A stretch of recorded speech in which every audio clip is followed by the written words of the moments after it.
Imagine wiring over 100,000 pounds for the car of your dreams, a rare Ferrari, a limited edition Lamborghini, or even the elusive LXFA. You sign the contract, transfer the money, and wait for that delivery day that should feel like Christmas morning. But weeks turn into months, the car never shows up, the excuses pile up, and when you ask for your money back, you discover the nightmare. It's gone. This isn't a story about one unlucky buyer. It's a scandal that consumed millions of pounds across dozens of customers, all tied to a company that once called itself the beating heart of London's supercar scene. GVE London built its reputation on glossy showrooms, luxury branding, and a lifestyle that looked bulletproof. But beneath the polished floors and exotic paint jobs, the money wasn't being managed the way customers thought. So, where did all that cash really go? Today, we're going to follow the money and uncover how one of the UK's flashiest dealerships turned into a financial black hole that left customers empty-handed and furious. At first glance, GVE London appeared to be everything a luxury car buyer could dream of. Nestled in West London, the dealership offered a carefully curated selection of rare machines, McLarens with bespoke interiors, Aston Martins gleaming under showroom lights, and Porsches that looked like they belonged more on a racetrack than a city street. To the average visitor, this was more than a business. It was a temple to automotive indulgence. Behind the glass walls, the image was tightly choreographed. Sleek videos circulated on social media, showing staff revving million-pound hypercars or casually presenting them as if it were another day at the office. The company projected confidence, positioning itself as a trusted middleman for enthusiasts who wanted to buy or sell exotic cars in a market where trust was everything. Buyers felt reassured that their six-figure payments were safe in the hands of a reputable brand. But this carefully cultivated image masked a financial structure that was far more fragile than it looked. The company's rise coincided with a wave of customers willing to place large deposits for cars that weren't always sitting on the showroom floor. In practice, this meant that the company often acted as a broker, holding massive amounts of customer cash at any given time.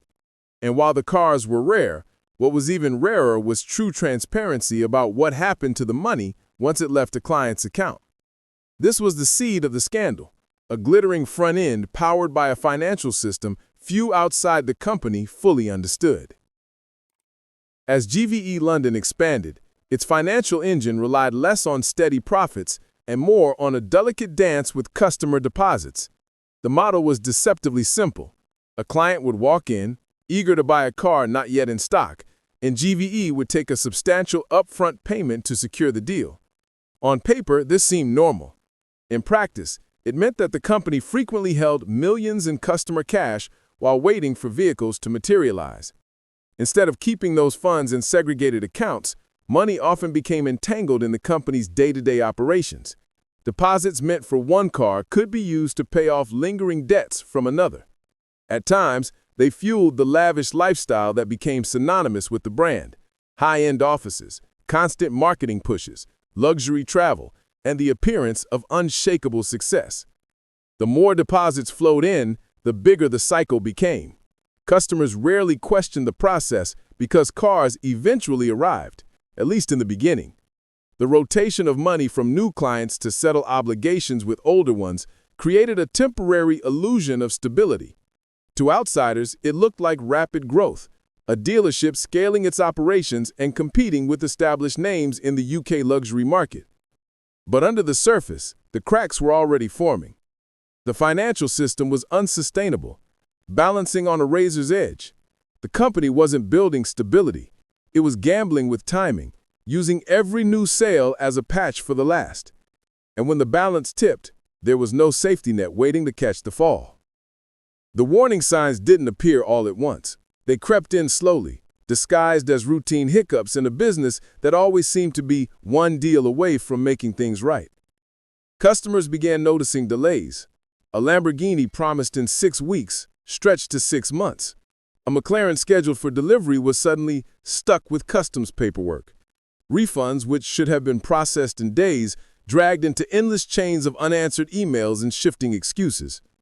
For inside the company, the pressure was mounting.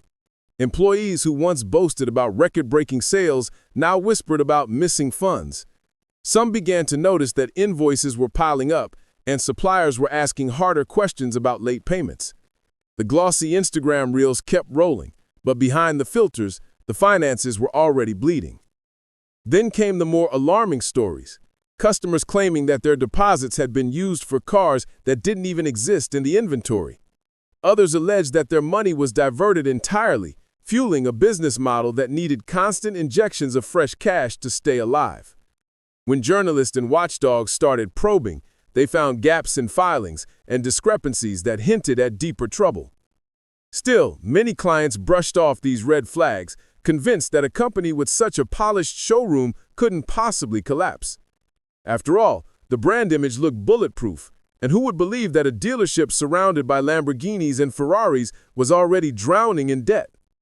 By the time the truth began to spread, the financial cracks had widened into full-blown fissures, leaving both customers and employees staring into a void that could no longer be covered with glossy marketing. The breaking point came when too many customers demanded their money back at once.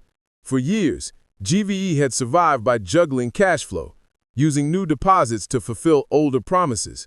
But when the calls for refunds grew louder, the cycle collapsed under its own weight. What had once looked like a thriving dealership suddenly resembled a house of cards. Stories began to surface in local media. Buyers who had wired six-figure sums showed up at the showroom demanding answers, some even waving contracts in the air as proof of their claims. Videos captured heated confrontations outside the glass doors, customers shouting that their cars had never arrived and that their money had simply disappeared. What is supposed to be a palace of dreams had turned into a battleground of betrayal. Legal letters followed. Courts became involved as angry clients filed claims, and the amounts at stake spiraled into the millions. Each one pulled more skeletons out of the closet: cars that were never purchased, deposits never secured, and promises that were never meant to be kept. For the wider public, it was the moment the mask slipped.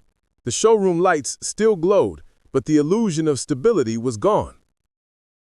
The scandal didn't just damage GVE's image. It ignited a fury in the supercar community. Forums buzzed with outrage, YouTube creators dissected the downfall, and social media turned into a courtroom of its own. The name GVE London, once synonymous with aspiration, was now shorthand for deception. And in the eye of the storm, the same haunting question echoed from every betrayed buyer: where did the money go? In the weeks that followed the blow-up, the fallout spread like wildfire. Customers who once dreamed of cruising in rare Lamborghinis or limited-edition Porsches were left with nothing but contracts, unanswered calls, and a bitter sense of betrayal. Some reported losing life savings, deposits that represented years of hard work and planning. Others admitted they felt humiliated, duped by the glossy image of a dealership they believed was untouchable. The financial damage was staggering. Claims filed in court piled into the millions, each one a story of trust shattered. For many buyers, the cars they had chased were irreplaceable, but the sting of losing money cut deeper than missing out on a dream machine. Families were dragged into legal disputes, marriages strained under the weight of financial loss, and what was once a passion for cars became a symbol of devastation. Inside the industry, the ripple effects were undeniable. Rival dealerships faced waves of suspicion, with customers demanding proof of funds and legal safeguards before handing over deposits.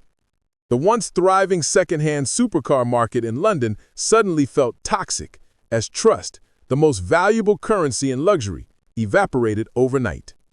And yet, for all the noise, many questions remained unanswered. Where exactly did the money end up? Was it funneled into failed deals, extravagant lifestyles, or simply lost in a cycle that could never balance the books? The courts would wrestle with those mysteries for years, but the damage to GVE's reputation was immediate and irreversible. In the ashes of the scandal, the company's name became less of a brand and more of a cautionary tale, a reminder of how fast luxury can unravel when trust and transparency vanish.